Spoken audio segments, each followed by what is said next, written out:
Well, good morning, everyone. I've been wanting to talk about this for over a month. It's a very telling study. It's a comprehensive study. I want to answer the question. The Bible says in Hebrews 3 verse 18 and 19, they could not enter in because of unbelief. So I've taken my title from this verse 19, and this is what it says in Hebrews 3 verse 18 and 19. And to whom sware he that they should not enter into his rest, but to them that believe not? So we see they could not enter in because of unbelief. And what we're going to do is we're going to do a contextual study. We're going to do a comprehensive study that considers everything contextually relevant to give us the true biblical answer to unbelief in what. Okay? That's what we need to answer. Okay, so there's something else that I want to say also about the rest of God. What is he talking about, the rest of God? Because there is the land of Canaan that was God's rest, but he says there remains a rest for the people of God. We're going to be looking at verses that say that. Well, there are twofold more promises. One of those is the new earth. We are going to a new world where there will be a new rest, and there's also heaven that is the ultimate rest. Okay, so this promise of entering his rest is multifaceted. Okay, so it was not unbelief in God because they saw God. They saw God descend in a cloud on Sinai and heard his thundering voice, was afraid. Now see, this is what the problem is. People of free grace theology, they want to define that belief to fit whatever it is that lets them live in sin. Okay? Lets them live an unrepentant, disobedient life is what they want to do.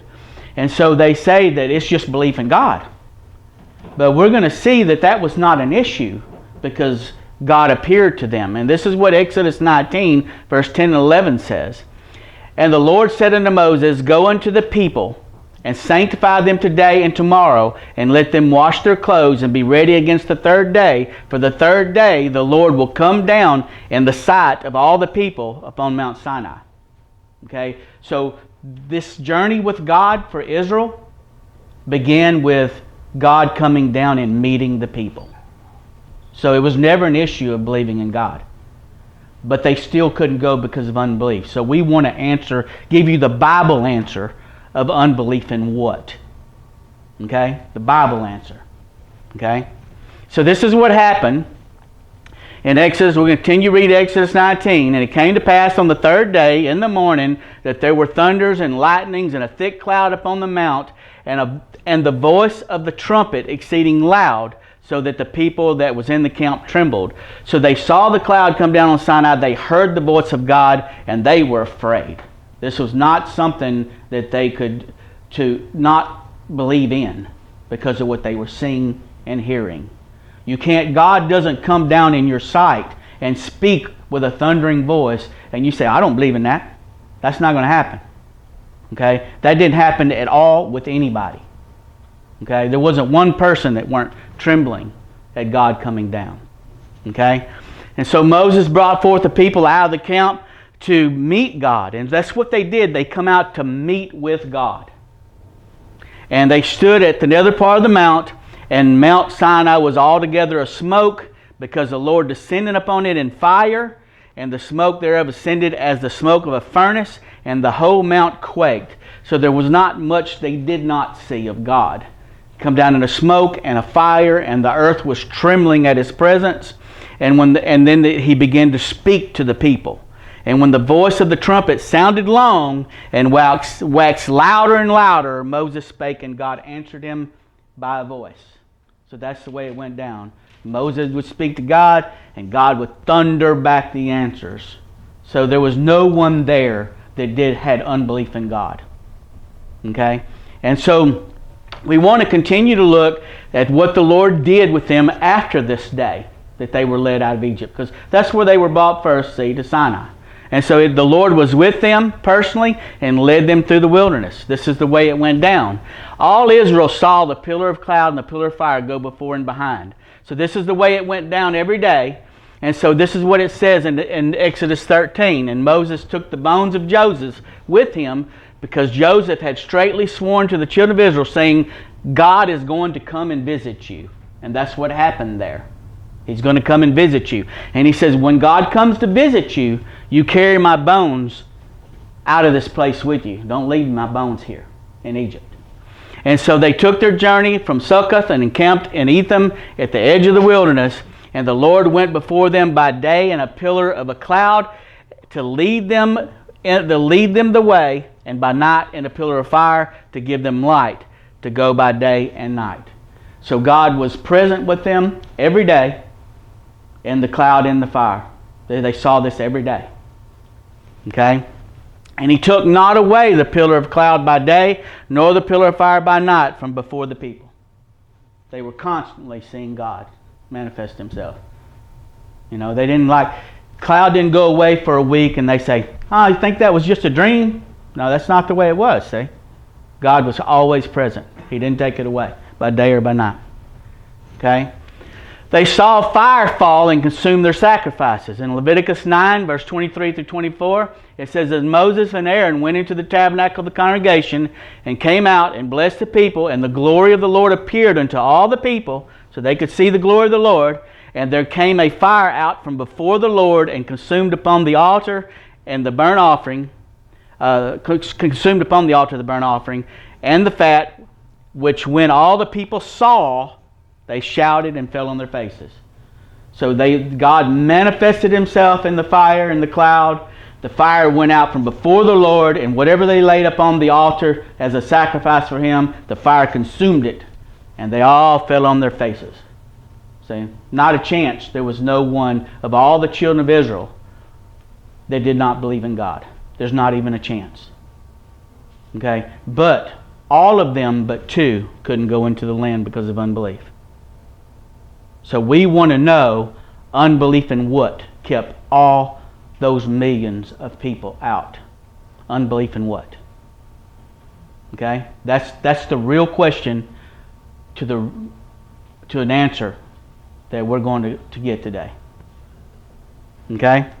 Now, they saw him descend in a cloud into the tabernacle. And look, as they journeyed, this is the way it went down. In Exodus 40, it says, when they went into the tent of the congregation, and when they came near unto the altar, they washed as the Lord commanded Moses, and he reared up the court round about the tabernacle and the altar, and a cloud, he said, then a cloud covered the tent of the congregation, and the glory of the Lord filled the tabernacle. And Moses was not able to enter the tent of the congregation because of the cloud abode thereupon, and the glory of the Lord filled the tabernacle, and when the cloud was taken up from over the tabernacle, the children of Israel went onward in all their journeys. So when this cloud descended upon the tent where they worshiped, everybody stayed put and went to their camp and they worshiped God until the cloud went up from the tabernacle, and then they could travel. So they didn't move until God moved. They didn't move till God moved. This was their life, daily seeing and taking their direction from God. Not a soul in this camp that didn't know that God was. Not one soul. Okay? And if the cloud were not taken up, then they journeyed not till the day that it was taken up. For the cloud of the Lord was upon the tabernacle by day, and the fire was on it by night, in the sight of all the house of Israel throughout their journeys. Every day, cloud on it by day, fire on it by night. Okay, the reason why they could not enter his rest, I want to show you from God's own mouth why they didn't go. Okay? The express reason God said they were not going to enter his rest inside the new promised land. This is what he said in Numbers 14. Because all those men which have seen my glory, he said, they saw me. And my miracles. They saw all my miracles. They saw me, they saw my miracles, which I did in Egypt and in the wilderness. Wherever they were going, there was constant miracles. And now they've tempted me now these 10 times. We're going to look at all 10 times today that they tempted God. And we're going to show what the unbelief was. Okay? They've tempted him 10 times. Now look what he says. And they've not hearkened to my voice. They didn't listen. They didn't obey him. Okay? And he says, surely they shall not see the land which I swear unto the fathers, neither shall any of them that provoked me. Now this is the third reason. See, we got 3 reasons listed here. Tempted me 10 times, they didn't obey my voice, and then they provoked me. And he says, all those that did these 3 things, he says they're not going to see the land. They're not going to see it. Now this is after they went in and spied it out. That was it for them. They weren't going to get to see it. But he said, my servant Caleb, see, Joshua and Caleb, they got to see the land. And not only, they could have been angry at all of them. Now, they could have been really angry, so you kept us out. But what happened was they didn't age. Joshua and Caleb didn't age for 40 years.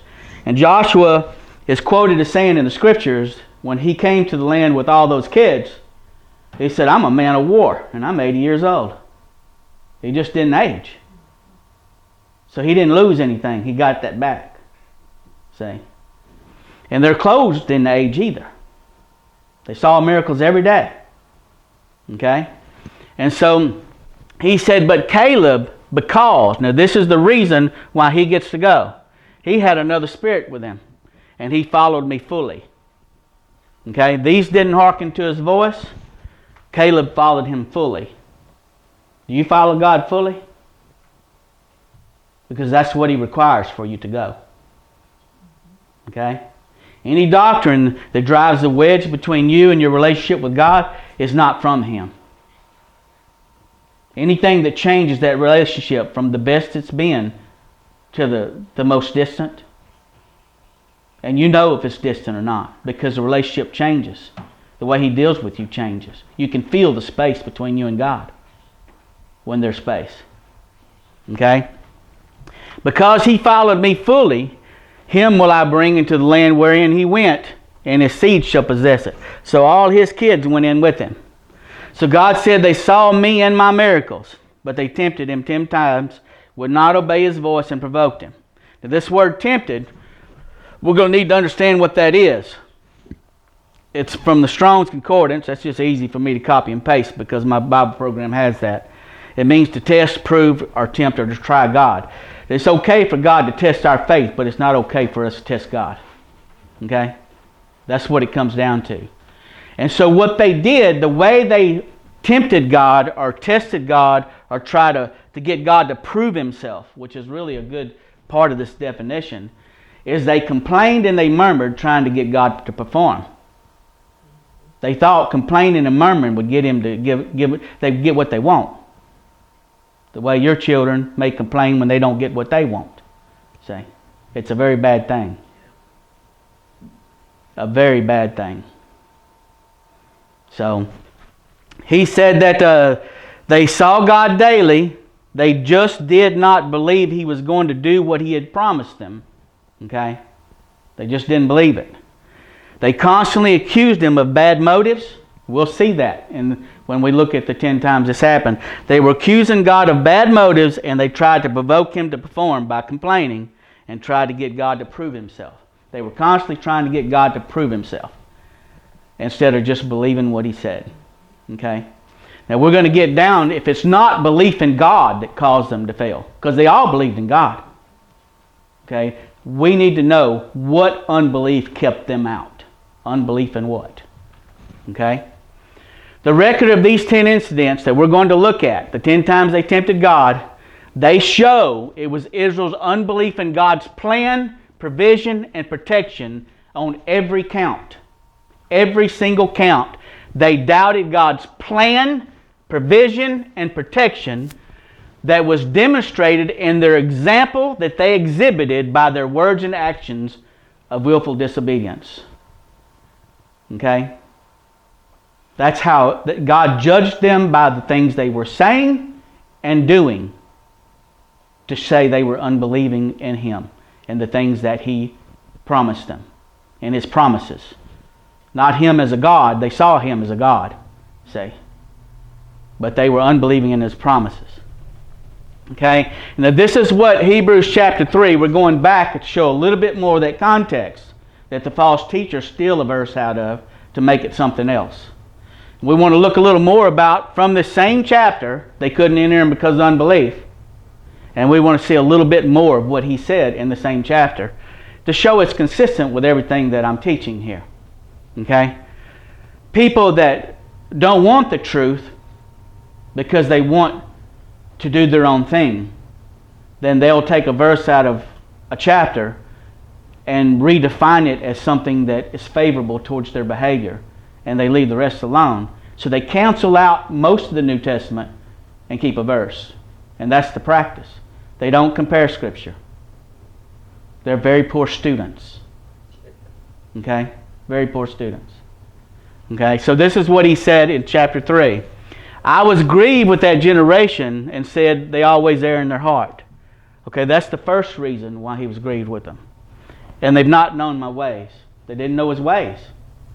They saw him, but they didn't know him. They didn't know his ways either. I swear in my wrath they shall not enter my rest. So this is right in line with verse 10, verse 11. This is right in line. This is why he was grieved with them, so that they couldn't go in the rest. He was grieved with that generation because they erred in their heart. They didn't know his ways. And he gave them teaching moments and he punished them. But they wouldn't learn. They wouldn't correct it.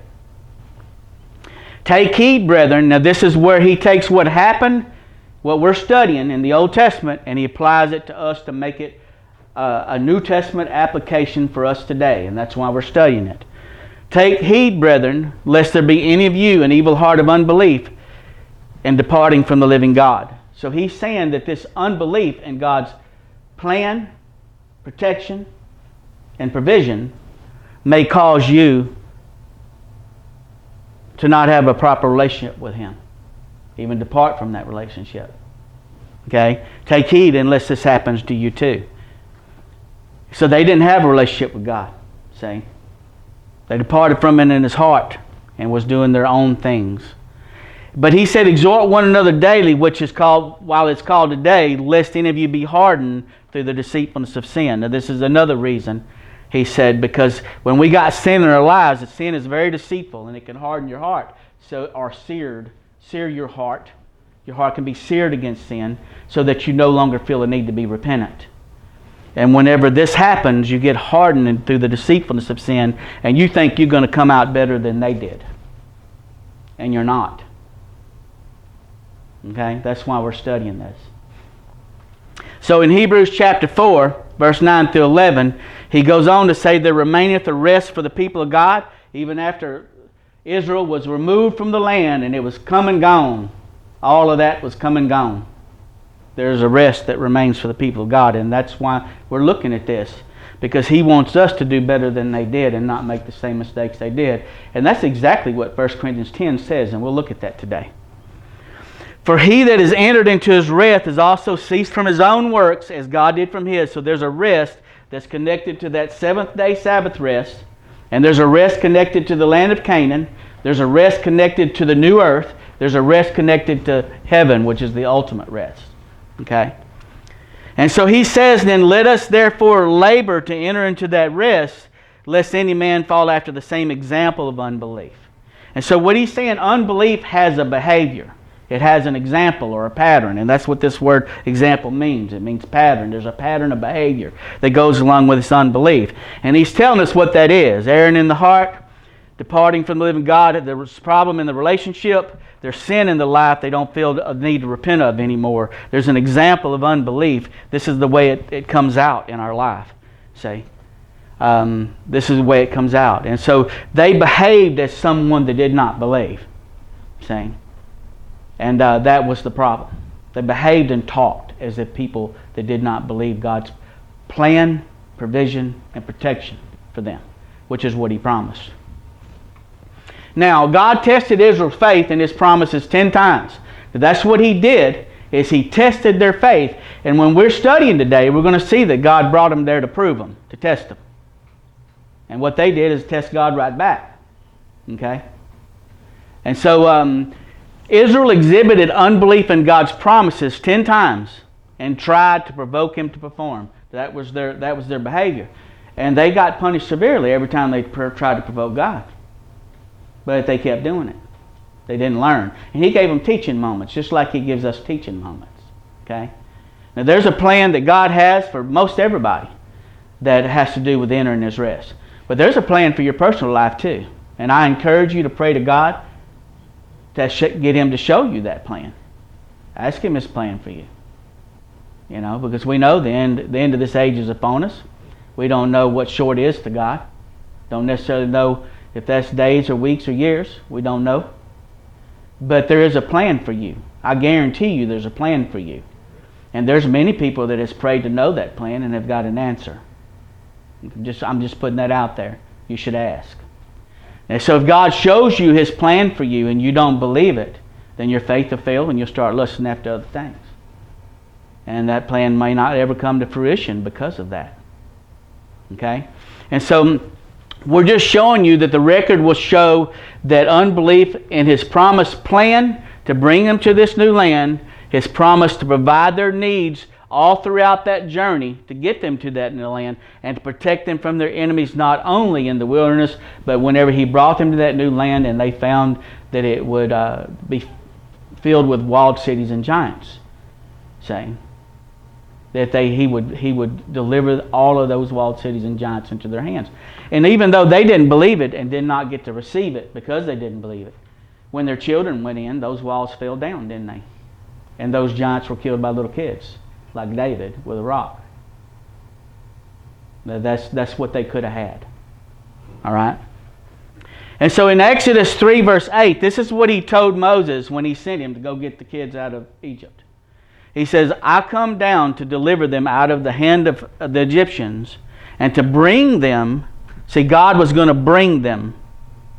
He was going to bring them to His plan. He's going to provide for them and protect them and bring them out of that land unto a good land, a large, unto a land flowing with milk and honey.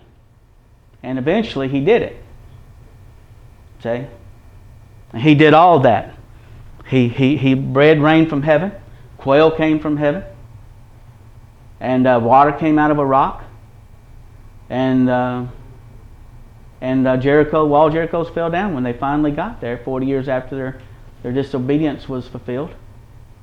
See, and He did everything He said, but the only ones that didn't get to go into this land was those that didn't believe in the plan, didn't believe that God was providing according to the way they thought He ought to. And they didn't believe He would protect them from those giants. Those people didn't get to go. See? That's what the unbelief was in. Now, the first test, this is test 1 of Israel's faith. God is testing Israel's faith. And so this has to do with God's promised protection that He would give them. So this is Exodus 14, verse 10 through 14. And when Pharaoh drew nigh, the children of Israel lifted up their eyes, and behold, the Egyptians marched after them, and they were sore afraid. Now, the fact that they were afraid is your first indication they didn't believe God was going to protect them. God was there. The pillar of fire and the cloud was already there. But they thought this army was too much for God.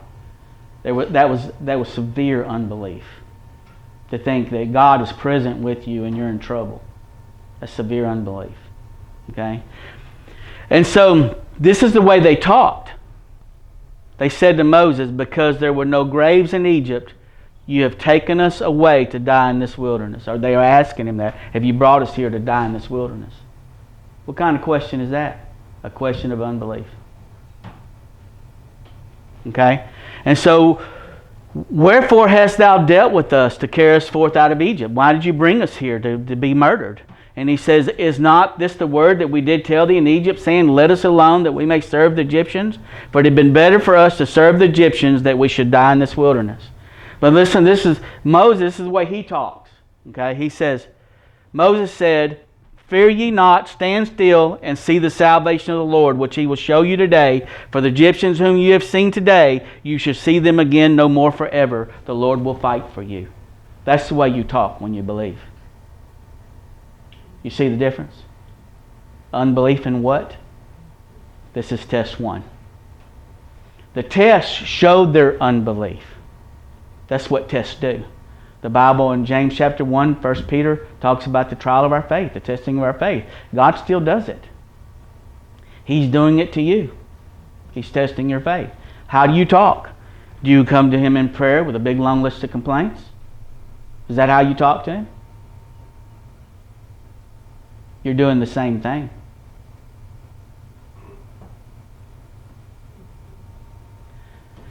So, if you want to know something to believe in, ask Him. Ask Him to show you. Ask Him to show you what His plan is for you. Or ask Him to show you why you're suffering something. He'll show you. If you believe He'll show you, He'll show you. But if you're like them, and He tries to manifest Himself to you, and you do like they did, Moses, you go up and talk to Him. We're going to stay behind the rope. Well, don't expect much from God if that's you. Okay? Because that's the way people really do act when God does manifest Himself. And I'm just saying that Jesus said that in the Gospels it's recorded that me and the Father will come and manifest ourselves to you. And that we will sup with you. And if He does manifest Himself to you, He's just doing what He said He would do. I'm just putting that out there for anybody that is able to receive it. He's just doing what He said He would do. That's all He's doing. Okay? So ask. That's my challenge to you, to ask. So this is the way you talk when you believe. The Lord will fight for you. And ye shall hold your peace. He says you're not going to do a thing. You're not even going to fight. So this example of unbelief and God's protection was the first time that they tempted God. All right? Test 2 of their faith. God's promised provision. So they got through that. We know what happened. Moses parted the Red Sea. Well, God parted it. Moses smote the water with His rod. And they went through. And when all the Egyptians... first of all, let's say that God came between Israel and the Egyptians. The cloud was on the side of the Egyptians, so they couldn't see nothing. And the fire was on the side of Israel, so they could see everything.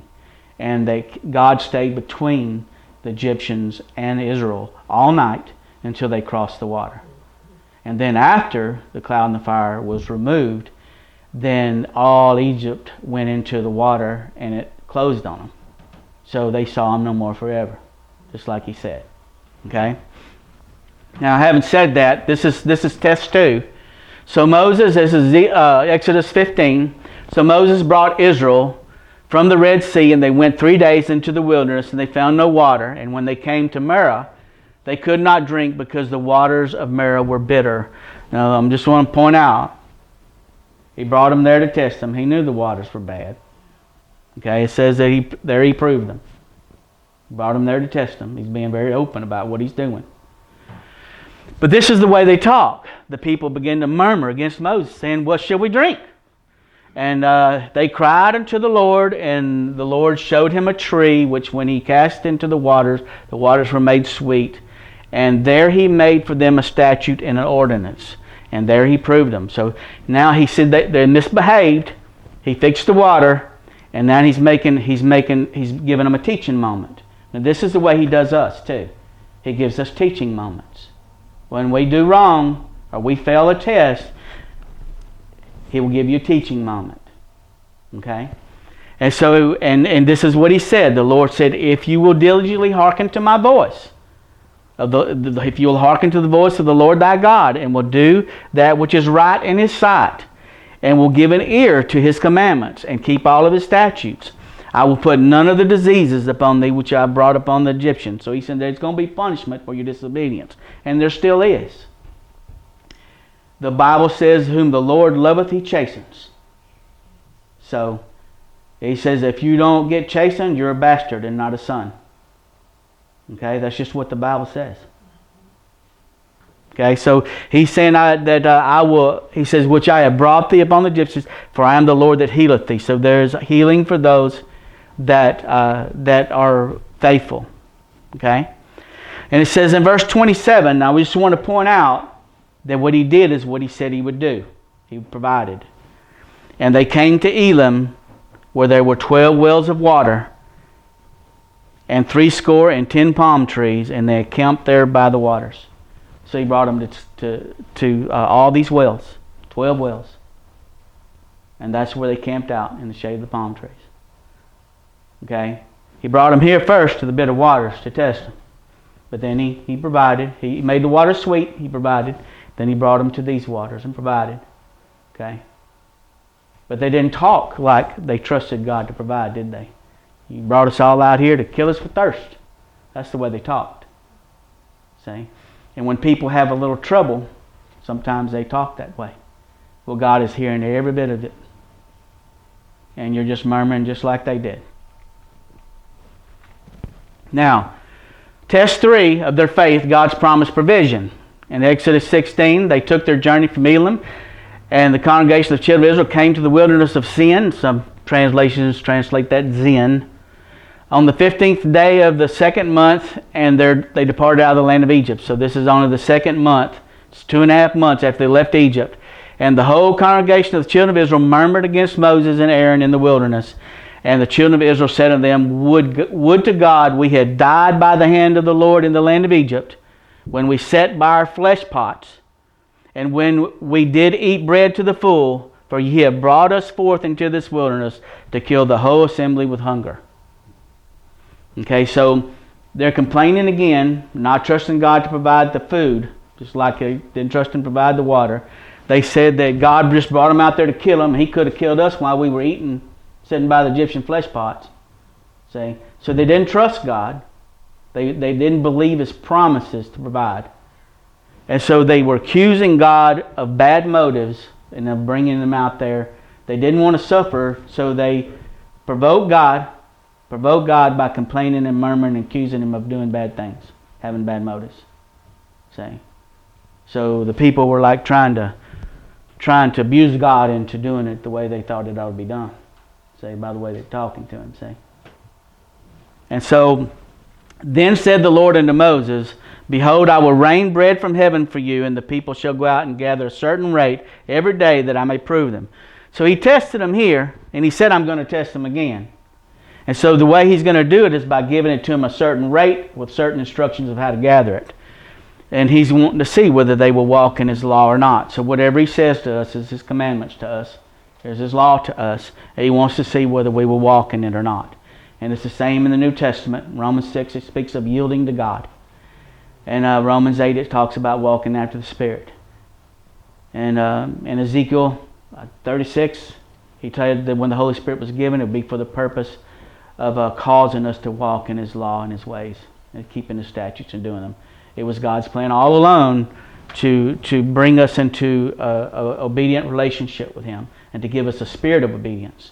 And the Holy Spirit was to help us do that, because we can't do that effectively upon our own power. Okay? And so He wanted them to know, would they walk in His law or not? And He said, It shall come to pass that on the 6th day that they shall prepare that which they bring in, and it shall be twice as much as they gather daily. And so He said, you gather just enough to last each day, and so that nothing's left over. And then on the 6th day, you gather twice as much, because you're not going to gather on the 7th. Those were His instructions. Okay? And Moses says, This shall be when the Lord shall give you in the evening flesh to eat, and in the morning bread to the full. For the Lord heareth your murmurings when you murmur against Him.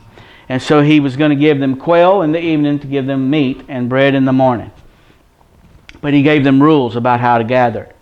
So this is test 3 continued, and this is what He says in verse 9. And Moses spake unto Aaron, and say unto all the children of all the congregation of the children of Israel, Come near before the Lord, for He hath heard your murmuring. So now He brings them up, say, for a teaching moment. And it came to pass, as Aaron spake to the whole congregation of the children of Israel, that they looked toward the wilderness. Behold, the glory of the Lord appeared in the cloud. So God manifests Himself to them again. And the Lord spake unto Moses, saying, I have heard the murmurings of the children of Israel, speaking to them, saying, At evening ye shall eat flesh, in the morning ye shall be filled with bread, and ye shall know that I am the Lord your God. And it came to pass that at evening quails came up and covered the camp, and in the morning dew lay around about the host. And so the bread came down like dew, and it was like little balls. And when the dew and when the dew that lay was gone up, behold, upon the face of the wilderness there lay a small round thing, as small as the hoar of frost on the ground, and they gathered it up. It was like as something God had created. It was bread from heaven. They could knead this and make bread out of it. Okay, and so this is test 4. This is a test of their faith again, with demonstrated obedience and God's promised provision. In Exodus 16 it says, and when the children of Israel saw it, they said to one another, it is manna. For they wished not what it was. They didn't know what it was. And Moses said to them, this is the bread which the Lord gives you to eat. This is the thing which the Lord hath commanded. Gathered every man according to his eating. Don't just get just enough. And an omer for every man. He says, according to the number of your persons, take ye every man for them which are in his tents. So he wanted them to have just enough with nothing left over, so God would provide for them every day. He didn't want them to whore up extra and have their own.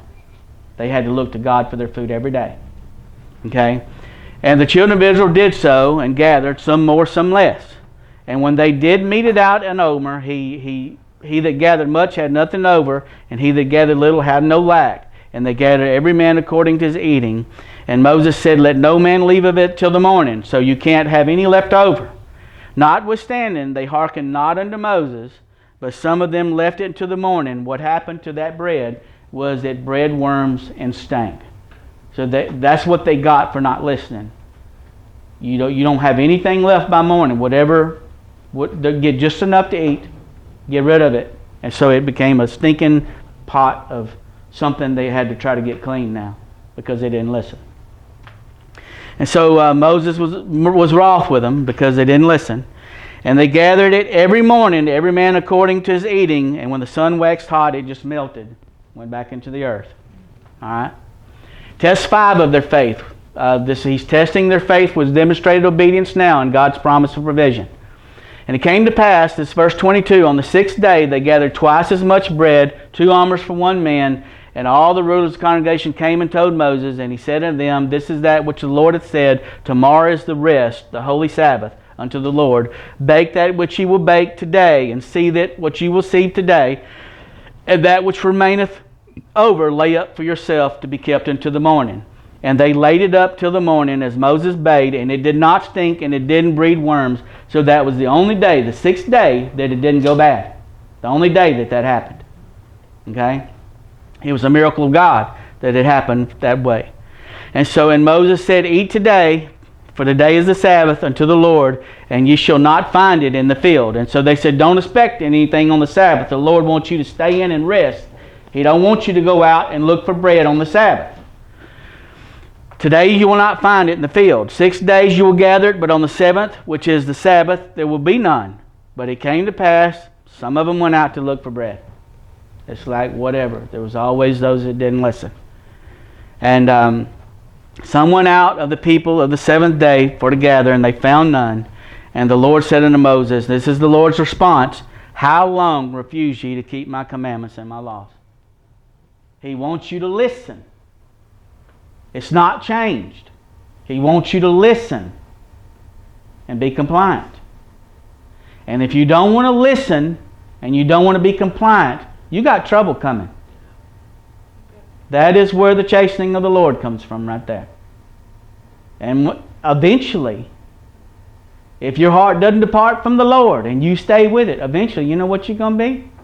Listening and compliant. Because you're going to have enough of that rod. And that's the way it's going to go down. So the Lord, this is His response. And so in verse 29, He says, see for that the Lord hath given you the Sabbath, therefore He giveth you on the 6th day the bread of 2 days. Abide ye every man in his place, and no man go out of his place on the 7th. So then the people began to rest on the 7th day. All right. Test 6 of their faith with demonstrated obedience and God's promise of provision. A lot of this is about the food and water. Okay? And so Exodus 17, verse 1 through 7, and all the congregation of Israel journeyed from the wilderness of Zin after their journeys according to the commandment of the Lord, and pitched in Rephidim, and there was no water for the people to drink. Wherefore the people did chide with Moses and said, give us water that we may drink.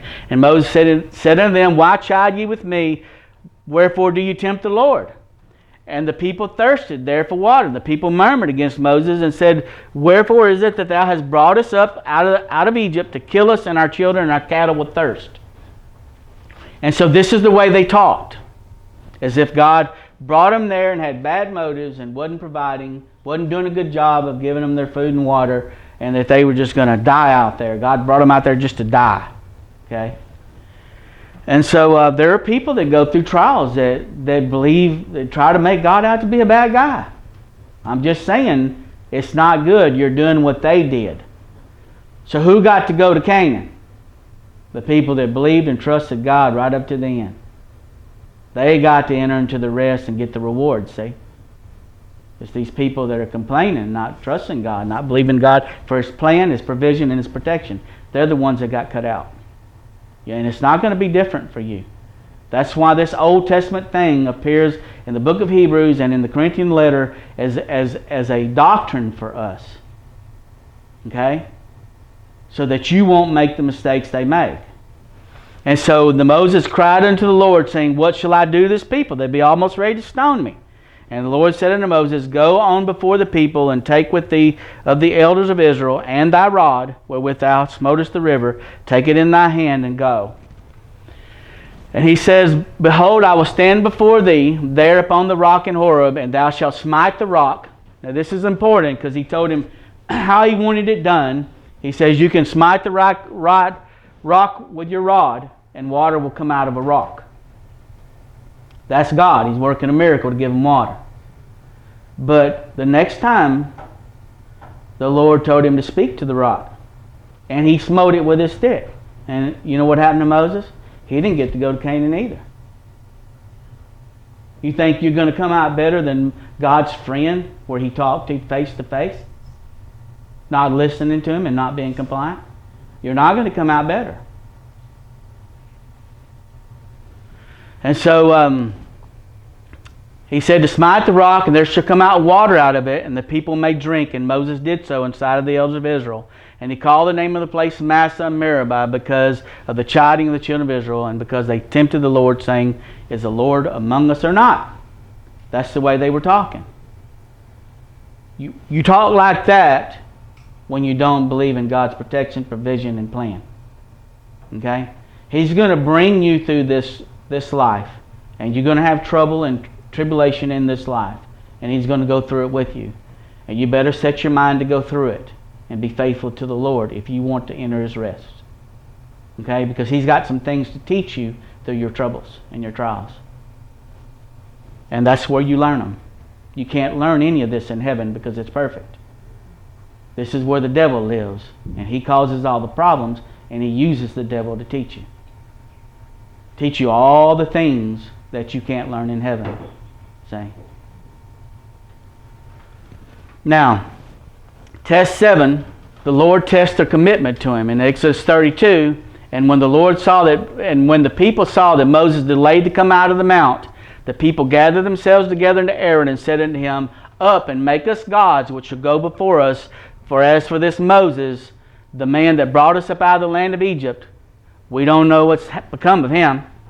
So now Moses has gone up into this mount, and he's been up there a while, and they want to make an idol that's a god more to their liking. They want to make a graven image that likes what they like. And that's exactly what these false doctrines do. They take the God of this Bible and turn him into something that allows them to be sinners and still saves them. Allows them to be willful sinners and to walk in disobedience and non-compliance, not listening to God, and still be saved. That's what they do. And that's what they did with this calf. Because we're going to look and see what they were doing for this calf, see. And so all the people break off golden earrings that were in their ears and brought them to Aaron. He received them from the hand and melted it down. He fashioned it with a tool and made a molten calf. And then they said, These be the gods, O Israel, that brought us out of the land of Egypt. They just replaced God in a moment with a new God, a God more their liking. But then look what they're doing. They're trying to combine them two now and try to worship this calf like they did the one that brought them out. And when Aaron saw it, they built an altar before it, and Aaron made a proclamation and said, Tomorrow is the feast of the Lord. So they took the feast of the Lord, and now they're going to have it for this calf. Okay? That's what they're doing. So in Exodus 32, test 7 continued. It says, And they rose up early on the morrow and offered burnt offerings and brought peace offerings, and the people sat down to eat and drink and rose up to play. And it came to pass as soon as he came nigh unto the camp, talking about Moses, and he saw the calf and the dances, that Moses' anger waxed hot, and he cast the tables out of his hands and brake them beneath the mount. And Moses went and saw the people. Moses saw that the people were naked. So this is what we want to say, is that this is their heart. So the God that had them walking according to all these rules, they want to replace him with a God that liked them to dance naked and commit fornication, because that's what 1 Corinthians 10 said they did. See, they wanted to dance naked and commit fornication, and this God liked that, see. They just replaced him with one that allowed all that. And they're not doing any different today. No different at all. Okay? And so Israel didn't like this God that called them to obedience. So they invented a God that accepted their unrepentant disobedience. A God that accepted them while they danced naked and committed fornication. That's in 1 Corinthians 10 verse 8. And the Lord plagued the people because they made the calf which Aaron made. So a lot of them just died of a plague because of this. And so not only did some of them not enter in because of unbelief, some of them were killed immediately for their sin. Okay? But we need to know that that unbelief that kept them all out, except two, were those that did not believe in the plan, the provision, and the protection of God. Had nothing to do with believing in God. Just believing and receiving a gift. Never worked that way. Doesn't work that way now. You have a Redeemer that died up on the cross, and he decides who gets the gift. And he's telling you right now that there's people out there building their house upon the sand, and he said, great is the fall of that house. And those that build their house on the sand, they hear the word of God and don't do it. That's what Jesus taught when he was here. Okay? So, the Lord plagued them. Was God concerned with their example of unbelief? Well, let's go to 1 Corinthians 10 and just look at their example of unbelief and what he says about it. 1 Corinthians 10, verse 1 and 5 through 12, it says, I would not have you ignorant, brethren, how the fathers were all under the cloud and passed through the sea. In verse 5 it says, but many of them God was not well pleased. So he's talking about Israel that passed through the sea and was brought to God to serve him. And he said God was not pleased. And he said they were overthrown in the wilderness. Many of them died out there. All of them died except Joshua and Caleb after the 10th test. Now these were our examples. Now this is the word again, see. We saw in Hebrews 3 and 4 this idea of the example of unbelief. He said these were our examples. These are bad examples to the extent that we should not lust after the things that they lusted. So he's saying that this is the mistake they had. They lusted and it was not okay. And he's saying they were overthrown in the wilderness so that you wouldn't lust in the New Testament time. See, there's not a doctrine that says you can just believe and lust and be okay. That's not a New Testament doctrine. That's from the pit of hell right there. That's where that's from. And so he says, neither be ye idolaters as some of them were, as it is written, the people sat down to eat and drink and rose up to play. So he quotes that verse we just read. Neither let us commit fornication. That's what they were doing, as some of them committed and fell in one day 20,000. So this 23,000 what died over that calf and that dancing naked business. Okay? That's how many died there. Neither let us tempt Christ, as some of them also tempted and were destroyed of the serpents. This is their example of unbelief. This is the way they behaved. Neither murmur ye as they murmured. Everything they did wrong, he enumerates it and says, this is so you would not follow the bad example. Verse 11, these things, and of course they were destroyed of the serpents. The destroyer came, destroyed them. All these things happened to them for examples and are written for our admonition, upon whom the ends of the world will come. He's saying all that back there is for you today, for your example and for your admonition. Wherefore let him that thinketh he standeth take heed lest he fall. You can fall by acting the way they acted. And that's his message to you. Okay? Now, test 8. Israel ignored all their teaching moments and continued to err. It doesn't say in the context of what this was about. It's a short place, and this is what he says. And when the people complained, it displeased the Lord. Numbers 11, verse 1 and 2. It displeased the Lord, and the Lord heard it, and his anger was kindled, and a fire from the Lord burned among them and consumed them that were in the uttermost parts of the camp. So the people cried unto Moses, and Moses prayed, and the fire was quenched. So we don't know the circumstances of this particular time. They just weren't listening. They were still complaining, still provoking God to perform, and a bunch of them got burned up. So he is eliminating by disastrous death the worst of them, and trying to keep something, give them teaching moments, see if he can reform it. The worst of them died. They didn't get to go to the land. They died. Okay? Because they died. They didn't get to go to the land because they died. Test 9 of their faith would demonstrate obedience in God's promise of provision. So in Numbers 11, he tests them again, and in the mixed multitude, this is Numbers 11, verse 4 through 6, and the mixed multitude that was among them fell a-lusting, and the children of Israel wept again, who shall give us flesh to eat? And so it would appear, and this is something I really want to point out to you, because a lot of people just don't get this. Y'all know they had all their flocks, right? Yeah, they went out with great sustenance out of Egypt. And he told them, he says, when you go out, you're going to spoil the Egyptians. He said, just start asking them for stuff and just carry it out with you. I'm going to let you spoil them. And they took all their stuff and left. And they had these big flocks of cattle and all that. They were keeping all this stuff and provoking God to provide food. Any of them could have slain a lamb or a calf or anything for their family. Any of them could have done that any time. They wouldn't have been disobedient. What they were doing instead was provoking God to perform and to give them what they wanted. I just wanted to point that out because Moses talks about that right here. And so they said, who will give us flesh to eat? So now they got this attitude once again, and they're not happy with God's performance, and they want God to perform the way they think He ought to. And when he says, we remember the fish what we ate and that we did eat in Egypt freely, the cucumbers, the melons, the leeks, the onions, the garlic. He says, but our soul is dried away, and there's nothing at all to eat besides this bread. So that when they first got it, remember they said how good it was. It tasted like it had honey in it, and it was so delicious. And now they're like, there's nothing to eat but this bread. So they've had enough of this bread, and so this is the way they're talking. See. And so in Numbers 11, 21 through 23, Moses said, the people among whom I am are 600,000 footmen. So that after all the people that died of the plagues and stuff, there was at least the footmen would probably represent the army size. And thou hast said, I will give them flesh. And so the Lord had been promising them this quail in the evening, but this was the test. He was withholding it to see if they learned anything from any of their teaching moments. Well, they hadn't. They're still acting the same way. So this is what Moses said. Shall the flocks and the herds be slain for them? They had the meat, y'all. They had it.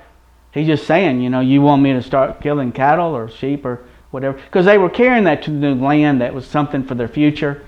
But they could have ate something if they were hungry. That's all I'm saying. But they were complaining about God's performance. And so this is what the Lord said. The Lord said unto Moses, is the Lord's hand waxed short?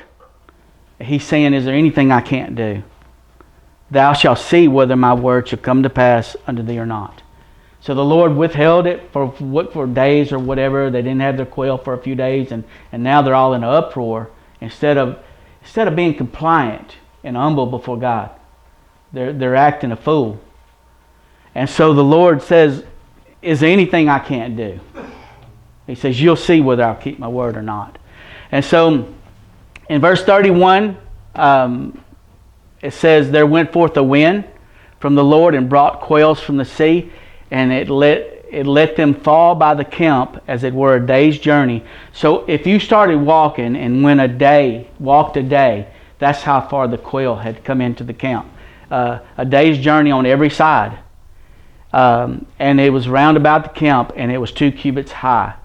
And so 2 cubits is a lot. They were literally up to the eyes. I don't know how they managed that really. The quail was really stacked up. And so maybe you see the Lord's humor a little bit in this, and maybe His anger too, but He covered them in birds. Okay? But He is who He is, and that's what He did. And so he said, and so what they did, they began to clean these birds, and he says, and while the flesh was yet between their teeth, and ere it was chewed, the wrath of the Lord came. It says the wrath of the Lord was kindled against the people, and he smote them with a very great plague. So some more of them start dropping dead. They're not learning anything. They're not listening. They're not taking admonition. They're not taking the chastening. They're not changing. They're not reforming. They're not being refined. And I'm telling you, it's the same for Christians today. You refuse refinement, it's not going to work out for you. That's not what he called you for. The Bible says in Romans 8 that it was predestined before the world began that we would be conformed to the image of His Son, and that's through the work of the Holy Spirit. He didn't call you to do your own thing and be saved just by believing. That's never been a truth. Okay? And so it says, verse 34, and they buried the people there that lusted. So some more of them dropped dead. And the Lord saw, we just looking, the Lord saw the people that followed Him and trusted Him and were willing to listen and learn and be compliant. That's what He was looking for. And He wanted them to learn and wait patiently for the promised quail. But they were impatient and they were complaining and accusing God of bad motives. They weren't good people. Okay? So test 10, and this is the last test we're going to look at. We're kind of at the end of the lesson now. I just want to show you this is the biggest test they had, because this was the test in delivering the plan of God. They didn't believe the plan of God. The good plan that God had for them, He's got a plan for you too, and it's for you to enter His rest. It's a plan, but I'm telling you, it's the same. Only a remnant goes into the new earth. Only a remnant. And it's for the same reason. Only a remnant. Okay? And so, this is what it says in Romans and Numbers 13. And the Lord spake unto Moses, saying, Send thou men, that they may search the land of Canaan, which I give to them. It's already a done deal. It's yours. I give it to you. Of every tribe of their fathers shall you send. So they sent in, there's 12 tribes, they sent in 12 men. They sent in a ruler from each tribe. And they journeyed, they returned from searching the land after 40 days, and they went and came to Moses and to Aaron and to all the congregation of the children of Israel, and brought back word unto them and unto all the congregation, and showed them the fruit of the land. So they're back, and they brought fruit out of it. It really is big fruit. It really is fertile. And this is what they said. And they told him and said, We came to the land whither you sent us, and it is a land that floweth with milk and honey. So they sound just like Satan here. They quote, some of God is true, but then they sell a lie with it. Okay? It is a land that flows with milk and honey, just like God said. And this is the fruit of it. See, it's just like God said. Nevertheless, the people be strong that dwell in the land, and the cities are walled and very great. And we saw the children of Anak there, and these were the giants. And Caleb stopped. He saw what was going on. He stopped what was going on. He stilled the people. Caleb did this, okay? And said, Let us go up at once and possess it. We are able to overcome it.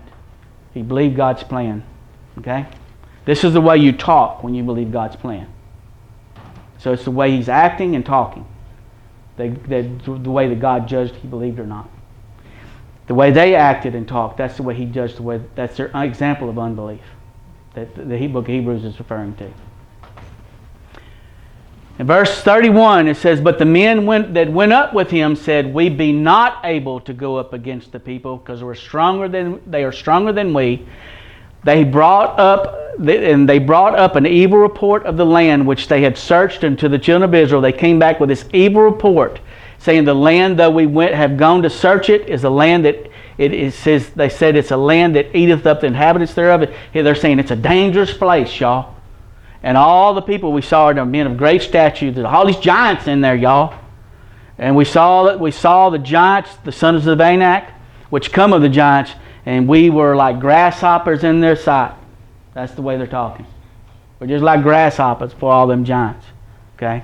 In our sight we were grasshoppers, in their sight we were grasshoppers. Chapter 14:1. Now this is the way all the people, all the children of Israel acted. All of them started weeping and crying all night. They cried all night. After the God of heaven said, I give it to you, go up, possess it, they cried all night. That's the way you act when you don't believe God. That's the way you act. This is the way you talk when you don't believe God's plan. And all the children of Israel murmured against Moses and against Aaron, and the whole congregation said to them, would to God that we had died in the land of Egypt, or would to God we had died in this wilderness. This is the way they're talking. God brought us out here to get killed by these giants. Okay?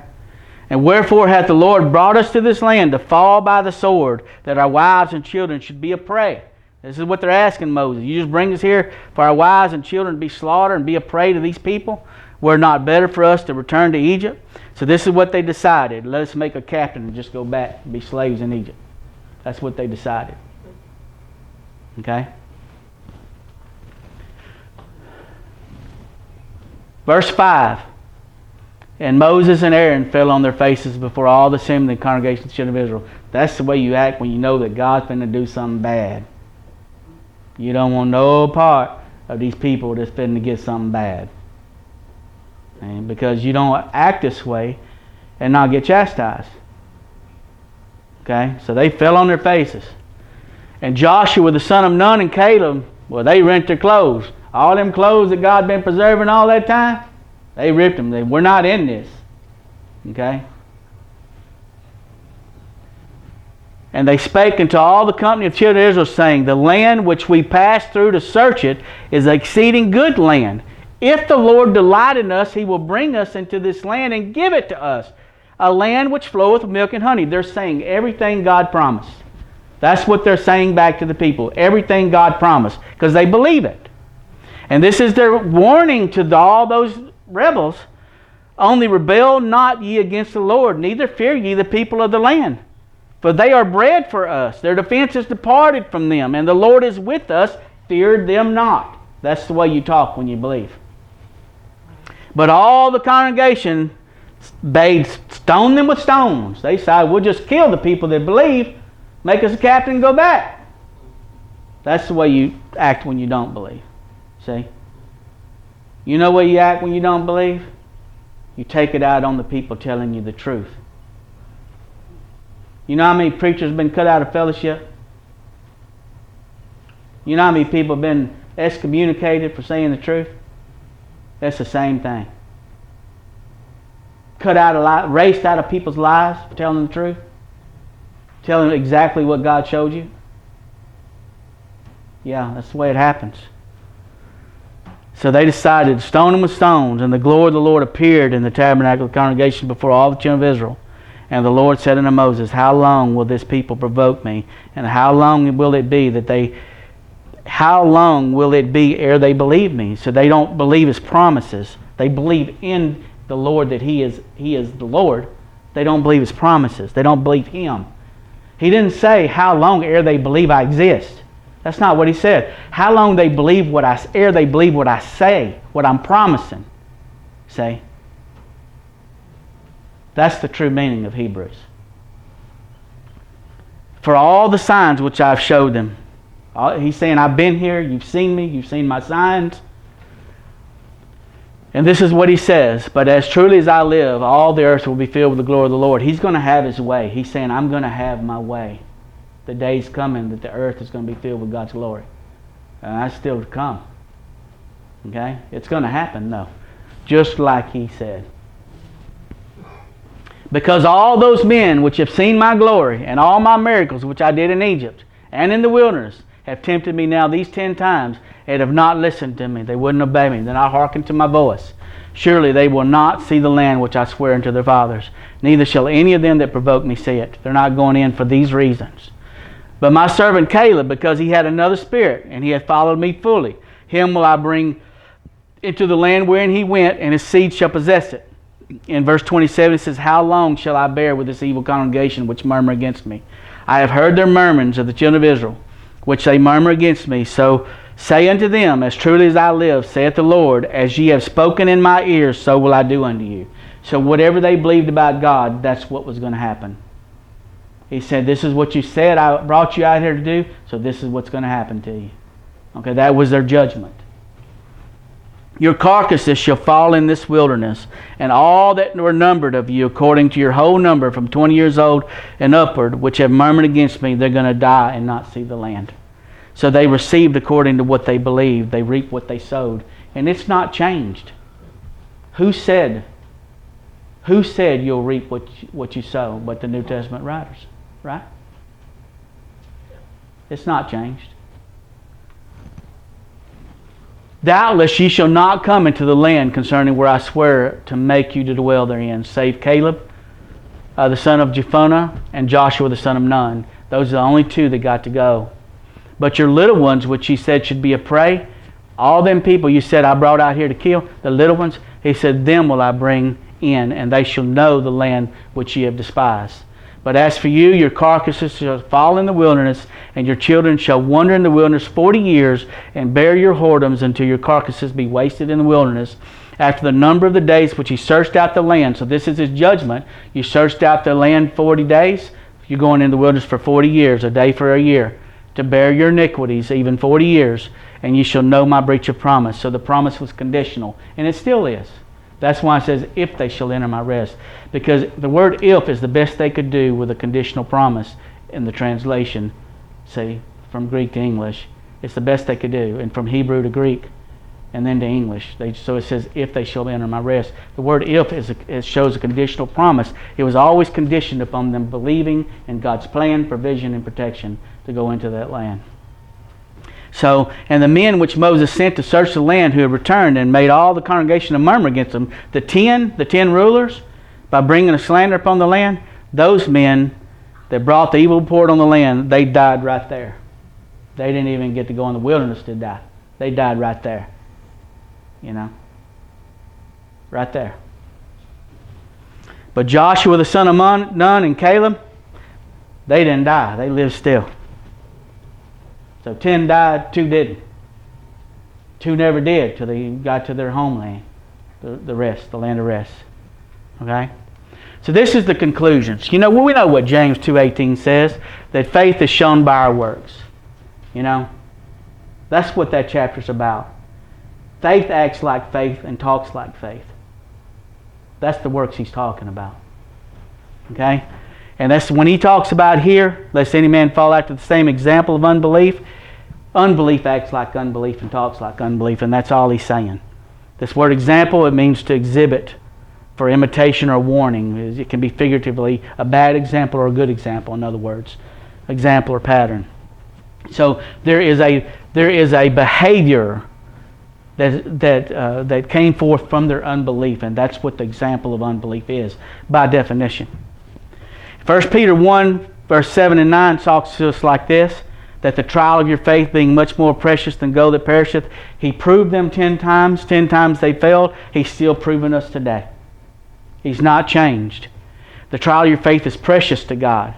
Though it be tried with fire, might it be found to the praise to the praise, honor, and glory at the appearing of Jesus. So he's got reward with him for those people whose faith will test out. Receiving the end of your faith, the salvation of your souls.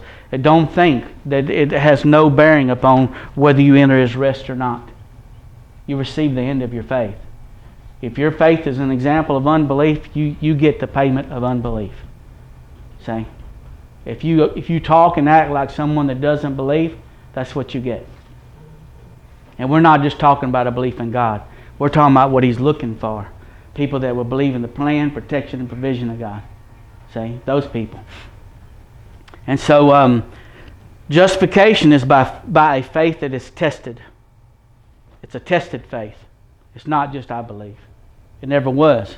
Faith is demonstrated by what we say and do. Unbelief is also demonstrated by what we say and do. The testing is to determine our faith in his plan to bring us into his rest, providing and protecting us along the way. We are passing through the valley of the shadow of death with Jesus by our side. You either believe that or you don't. Okay? You either talk that way or you don't. That's all I'm going to share with you today. I'll turn it back over to the brother in charge.